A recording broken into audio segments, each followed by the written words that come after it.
बिस्मिल्लाहिर्रहमानिर्रहीम। अस्सलाम वालेकुम friends, welcome back to my channel. Friends, आज आप ये देख रहे हैं फैंसी फ्रॉक है मेरे पास। इसको हम जो हमारा एक रिक्वायर्ड नाप है उसके अकॉर्डिंग सेट करेंगे। सबसे पहले आप ये देखें, तीरा 16 इंचज़ है जबकि मुझे 14 इंच रिक्वायर्ड है। इसी तरीके से ही चेस्ट और वेस्ट की भी हम फिटिंग करेंगे। अच्छा फ्रेंड्स, सबसे पहले तो हम ये सिलाई जो है अलहदा कर देंगे। जो ये बॉडी है या फिर आप इसको पेटी कहें, इसको हम फ्रॉक से अलहदा कर देंगे। डायरेक्ट मैं कटिंग क्यों नहीं कर रही हूँ, इसकी वजह ये देखें, मैं आपको समझाती हूँ। अगर मैं इसको डायरेक्ट कटिंग कर दूँगी तो ये देखें कितना एक्स्ट्रा मेरा ये फैब्रिक वेस्ट होगा, जिसकी वजह से चुन्नटें कम आएंगी। तो जितनी ज़्यादा ये बॉडी के साथ चुन्नटें अटैच होंगी उतना ही खूबसूरत लगेगा। पीसीज अब मैं अलहदा कर चुकी हूँ और आयरन से इनको सेट करके अब जो मेरे पास एक नाप है जिसके अकॉर्डिंग मुझे इसकी फ़िटिंग करनी है वो मैं निशान लगा लूँगी। डायरेक्ट भी सिलाई लगाई जा सकती है। इनफैक्ट मैंने खुद भी देखा है कि बहुत सारे लोगों को कि वो अंदर से ही सिलाई से दबा देते हैं, बट आप यकीन करें ये सिर्फ और सिर्फ अपने ड्रेस का सत्यानाश करने वाली बात है। हम समटाइम्स इतनी सेविंग करके महंगे ड्रेसेस ख़रीदते हैं या अच्छे ड्रेसेस ख़रीदते हैं, बट वो अगर हमारी फ़िटिंग के नहीं होते और अगर हम उनको अंदर से ही सिलाई से दबा दें तो वो कोई लुक नहीं आएगी, कोई ग्रेस नहीं आएगी। सूट भी ख़राब करने वाली बात है और पहना हुआ भी नहीं खूबसूरत लगता। तो इसके लिए थोड़ी सी मेहनत करनी पड़ती है कि ड्रेस को आप पूरा खोलें और उसके बाद उसको यूँ समझ लें कि रीस्टिच होता है, ठीक है जी, तभी उसके अंदर एक ग्रेस आएगी और वो पहना हुआ भी खूबसूरत लगे। अच्छा फ्रेंड्स, अब आप ये देखें, पूरी कटिंग मैंने दोबारा की है और आपको वैसे मैं बताती चलूँ कि जो मुझे नाप रिक्वायर्ड था उसमें तैयार 13-14 इंच था, चेस्ट 19 थी, कमर 16 थी और कंधे की गोलाई मुझे 8 इंच चाहिए थी, ठीक है जी। ये मेरे पास नाप था रिक्वायर्ड। आप अपने तरीके से भी नाप में कमी बेशी कर सकते हैं जो आपके पास हो।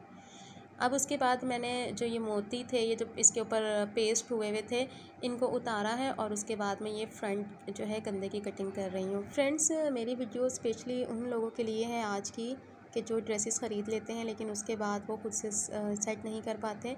तो मैं आपको जिस तरीके से समझा रही हूँ, मुझे उम्मीद है कि आपको अच्छे से समझ आएगी और आप अपने ड्रेसेस को खुद ही अपनी फ़िटिंग के अकॉर्डिंग सेट कर लेंगे।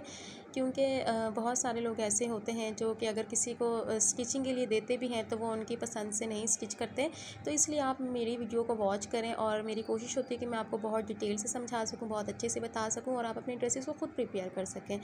अब ये देखिए, मेरे पास इसकी लाइनिंग में से बचा हुआ एक कपड़ा था तो उसी को मैंने उरेब कटिंग कर ली है।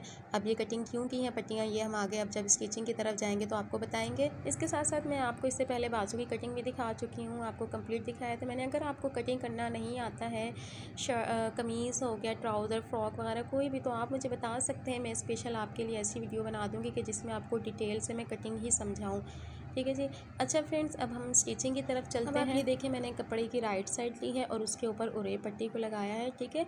इसमें आपने एक बात का ध्यान रखना है कि जो गला है इसको आपने खींचना नहीं है, बिल्कुल नॉर्मल रखना है, ठीक है। इससे आपका गला फैलेगा नहीं, बहुत अच्छा सिमटा हुआ आएगा। और इनके ऊपर आप देखें मैंने कट्स लगाए हैं। और अगर ये इसके आउटलाइन के ऊपर जो नेक लाइन है, इसके आउटलाइन पर अगर मोती होते या बीड्स वगैरह का कोई काम होता तो मुझे मशीन का बूट चेंज करना पड़ता, लेकिन मुझे इसमें ज़रूरत नहीं पड़ी क्योंकि इस पर डोरी वर्क है और ये पेस्ट हुए हैं इसके साथ साथ मोती वगैरह। अच्छा, अब उसके बाद मैं ये तुरपाई कर लूँगी। तुरपाई करने के बाद अब आप ये देखें कि बिल्कुल नीट एंड क्लीन और गला बन गया है और इसके साथ साथ एक पायदार भी काम है, ठीक है। आप रेडीमेड ड्रेसेस देखते हैं उनमें पायदारी नहीं होती, लेकिन अगर आप उनको मेरे बताए हुए तरीके से सेट करेंगे अपने नाप के अकॉर्डिंग तो आप यकीन करें आपके ड्रेस में पायदारी। देखिए, मैं ज्वाइंट कर चुकी हूँ। अब मैंने फ्रॉक का घेर लिया है और मैंने मशीन का टांका फुल साइज़ में बड़ा कर दिया है, ठीक है जी। अब इस पर मैं सिलाई लगाऊंगी। सिलाई मैं सिंगल नहीं लगाती, मैं डबल लगाती हूँ। शायद मैं आपको पहले भी बता चुकी हूँ। उसकी वजह यह है कि सिंगल सिलाई में आप आखिरी टाइम तक जो है ना बार उसको बैलेंस ही करते रहते हैं। आप डबल सिलाई लगाएंगे, दो सिलाइयों की आपको एक दफ़ा झंझट ज़रूर होगी, लेकिन आप यकीन करें जब आप अपनी बॉडी के फिटिंग के अकॉर्डिंग इसको सेट करेंगे ना तो आप तसल्ली से एक ही सिलाई में सारा काम कर लेंगे। अदरवाइज़ बार आप जो है ना सेट ही करते रहेंगे और चुन्नटें भी सेट नहीं बैठती हैं, ठीक है जी। दो सिलाइयाँ आप जब एक बूट के फासले से लगाते हैं, एक पैर के फासले से, तो जो तीसरी सिलाई जो अटैच होगी बॉडी के साथ वो उन दोनों के दरमियान आएगी। तो आपकी जो चुन्नटें हैं वो बिल्कुल एक्यूरेट बैठेंगे, एग्जैक्ट जो है ना वो फिटिंग में सेट होंगी। ऐसा नहीं होगा कि कहीं पे ज़्यादा प्लेटों का चुन्नटों का झुकाव हो गया और कहीं पर कम हो गया। तो आप ये देखिएगा, मैं आपके सामने कर दिखाऊंगी।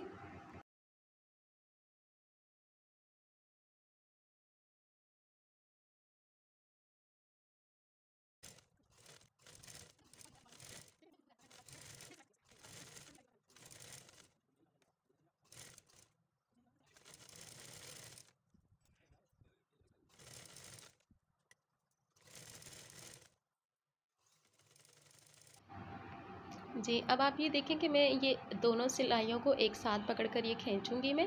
जैसे इस सिरे से कर रही हूँ मैं कपड़े के, इसी तरीके से इसी घेर के दूसरे सिरे से भी मैं सिलाई को इकट्ठा करना शुरू करूँगी। दोनों तरफ से मैं इकट्ठा करना शुरू करूँगी और इसको बिल्कुल अपनी जो हमारी बॉडी, जो हमारा जो पेटी थी, उसकी जो कमर की फिटिंग है उसके बराबर करूँगी। ठीक है? ये देखते रहिए, तभी आपको समझ आएगी और कोशिश किया करें, वीडियो को एंड तक वॉच किया करें। इतनी मेहनत से हम आपके लिए वीडियोस बनाते हैं, टाइम निकालते हैं। बच्चों के साथ आप यकीन करें इतना मुश्किल हो जाता है, बच्चे बीच में आकर तंग कर रहे होते हैं, लेकिन ये सब हम आपके लिए करते हैं। तो आप हमें जो है ना, इसका आपकी तरफ से हमें एक सिला यही है कि आप हमारी वीडियोस को लाइक किया करें, शेयर किया करें और अगर सब्सक्राइब नहीं किया तो सब्सक्राइब भी किया करें। तो यही हमें एक रिस्पॉन्स होता है। अच्छा, अब आप ये देखें कि मैंने जो चुन्नटें इकट्ठी कर ली थी, अब आप ये देखें इस तरीके से मैंने पहले ही सेट कर लूँगी कि ये फिटिंग के अकॉर्डिंग है, ठीक है। अब इसके बाद आप ये देखिएगा, अब जो तीसरी सिलाई होती है वो ये वाली सिलाई होती है, ठीक है, जो वो दोनों चुन्नटों के दरमियान में आती हैं। अब आप इस तरीके से इसको लगाइएगा और इसका फाइनल लुक अब आप देखें ज़रा।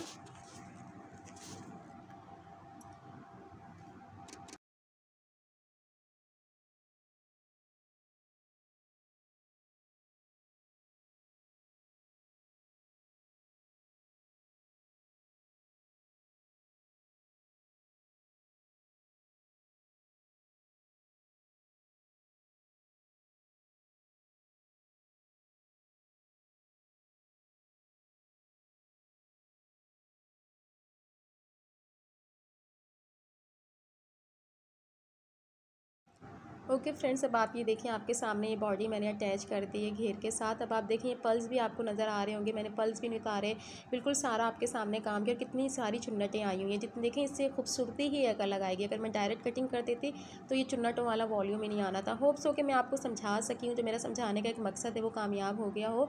और इसके साथ साथ फ्रेंड्स, आप कुछ भी कटिंग स्टिचिंग से रिलेटेड सीखना चाहें तो आप मुझे कमेंट्स बॉक्स में लाजमी बताया करें भाई। आप ही लोगों के लिए हम लोग बैठे हैं और इतनी मेहनत भी इसीलिए करते हैं ताकि हम अपनी जो स्किल्स हैं वो आप तक पहुंचा सकें और आप घर बैठे बहुत कुछ सीख सकें। स्पेशली वो लोग जो अफोर्ड नहीं कर सकते या जिनको कोई ऐसे पॉइंट्स की पॉइंट्स होते हैं जो समझ नहीं आते, हमारी वीडियोस देखकर वो समझ जाएं। अच्छा जी, बैक नेक बना रही हूँ। बैक नेक बनाने के भी कई तरीके होते हैं, जिनमें से एक तरीका ये मैं आपको बता रही हूँ। चौड़ी पट्टी के साथ भी होता है, बुकरम के साथ भी होता है, अब पाइपिंग के साथ भी होता है। मुख्तलिफ तरीके होते हैं इसके भी, अगर आप वो भी सीखना चाहें तो मुझे बताइएगा। और बैक नेक बनाते हुए इस बात का ध्यान रखिएगा कि गले को मत खींचा करें भाई। बहुत सारे लोगों के साथ ये मसला होता है कि उनका गला शोल्डर के ऊपर लटक रहा होता है। उसकी वजह बुनियादी यही होती है कि आप जब ये पाइपिंग लगाते हैं तो आप गले को खींचते हैं और उसकी वजह से गला फैल जाता है, उसकी अपनी शेप, असल शेप गुम हो जाती है।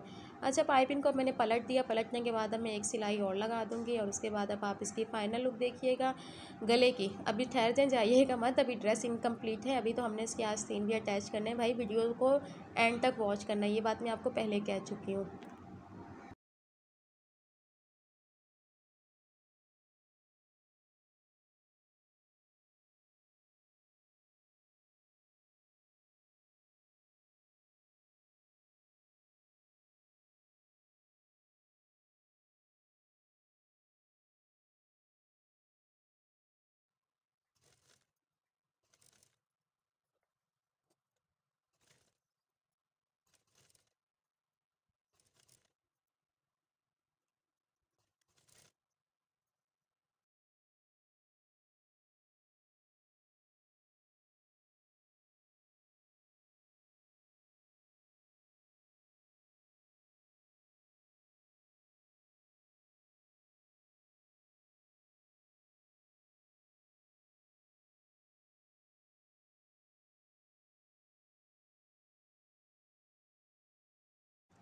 ओके फ्रेंड्स, बैक नेक आपको मैंने दिखा दिया, रेडी हो गया है। अब उसके बाद हम लगाएंगे फिटिंग की सिलाई, ठीक है जी।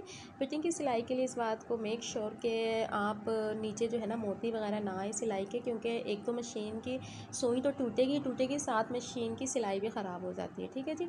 तो इस चीज़ का ध्यान रखें। अब आप ये देखें, कपड़ा सारा मैंने ऊपर की तरफ किया है, जो बॉडी और घेर का ज्वाइंट था वो मैंने ऊपर की तरफ रखा है। इस बात को अब आप ध्यान में रखिएगा। अब उसके साथ साथ अब आप ये देखें, सिलाई मैंने यहीं पर ही लाकर ख़त्म कर दी। उसकी क्या वजह, उसकी वजह यह है कि नीचे से सिलाई ऑलरेडी स्ट्रेट जो लगी हुई थी वो बिल्कुल ठीक थी, वहाँ तक जो है ना मुझे जाने की ज़रूरत नहीं थी बिल्कुल एंड तक।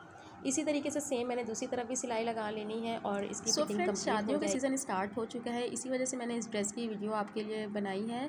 इसके साथ साथ मैंने 2-3 और मज़ीद वीडियोस बनाई जो कि फैंसी ड्रेसेस के ऊपर है, फैंसी ट्राउज़र्स भी हैं, गरारा वगैरह भी है। तो अगर आप वो भी देखना चाहेंगे तो उसके लिए आप मेरे चैनल को सब्सक्राइब करिएगा, साथ साथ बेल आइकन को भी प्रेस करिएगा ताकि वो जो न्यू वीडियोस भी आएंगी वो भी आप तक पहुंच सके। अब आप ये देखें, इसके दामन पर भी कितना खूबसूरत वर्क हुआ है, पल्स बने हुए। इसका ट्राउज़र भी बहुत हसीन है, उसके ऊपर भी बहुत सारा वर्क है। उसकी वीडियो भी मैं आपके साथ इंशाल्लाह बहुत जल्द शेयर करूँगी।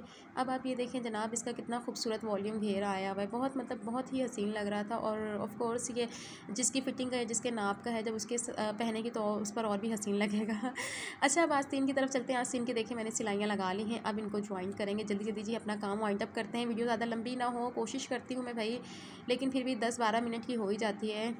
अब देखें जी, आस्तीन लगा रहे हैं। आस्तीन लगाना भी उम्मीद है आपको आते होंगे, अगर नहीं आते तो वो भी मुझे बताइएगा, मैं अलग से आपको आस्तीन की कटिंग बिल्कुल डिटेल से और उसको ज्वाइंट करना भी बताऊंगी, ठीक है। अगर आप बिगनर हैं, आप बिल्कुल कुछ नहीं जानते, आप मुझे ये भी बताइएगा तो मैं आपको बिल्कुल बिगनिंग से ही आपको बताऊंगी और बहुत अच्छे से इंशाल्लाह कोशिश करूँगी कि आपको समझा सकूँ।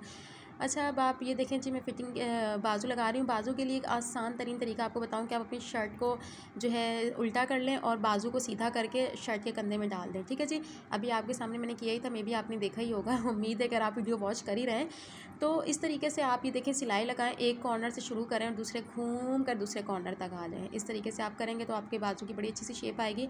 ये आपके सामने कंप्लीट लगा कर दिखाऊँगी मैं और आप इसका कंप्लीट लुक भी देखिएगा।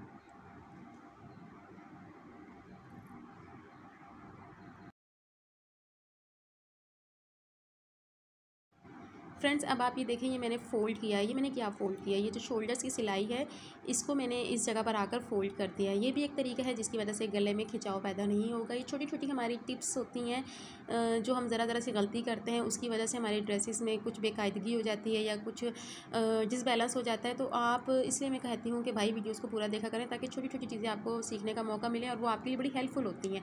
अच्छा जी, छठो जी सारी बातें एक तरफ। अब आप ये देखें जी, ये फाइनल अब आप देखेंगे मैंने इसके साथ ज्वाइंट कर दिया है। लाइनिंग इसकी मैंने अलग से स्टिच की है, वो इसके साथ मैंने स्टिच नहीं की है। लाइनिंग के साथ भी मैं आपको इंशाल्लाह बताऊंगी। आप मुझे खुद बताइएगा ये कैसा लग रहा है, बहुत हसीन, बहुत प्यारा लग रहा है। और इसको आप अगर हो सके तो आप इसकी पहले वाली लुक देखिएगा और बाद वाली लुक देखिएगा, सही है जी।